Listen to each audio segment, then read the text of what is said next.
இம்மை மறுமை இன்பங்கள் அடைய கேட்போம் அபிராமி அந்தாதி பாடல் 28. சொல்லும் பொருளும் என நாடும் துணைவருடன் புல்லும் பரிமள பூங்கொடியே நின் புதுமலர்த்தாள் அல்லும் பகலும் தொழும் அவருக்கே அழியா அரசும் செல்லும் தவநெறியும் சிவலோகமும் சித்திக்குமே.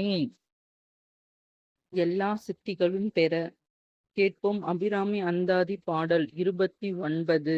சித்தியும் சித்தி தரும் தெய்வமுமாக திகழும் பராசக்தியும் சக்தி தழைக்கும் சிவமும் தவம் முயல்வார் முத்தியும் முத்துக்கு வித்தும் வித்தாகி முளைத்தெழுந்த புத்தியும் புத்தியின் உள்ளே புறக்கும் புறத்தை அன்றே.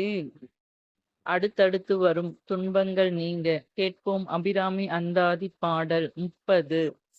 அன்றே தடுத்து என்னை ஆண்டு கொண்டாய் கொண்டதல்ல என் கை நன்றே உனக்கு இனி நான் என் செய்யினும் நடுக்கடலுள் சென்றே விழினும் கரையேற்றுகை நின் திருவுளமே ஒன்றே பல உருவே அருவே என் உமையவளே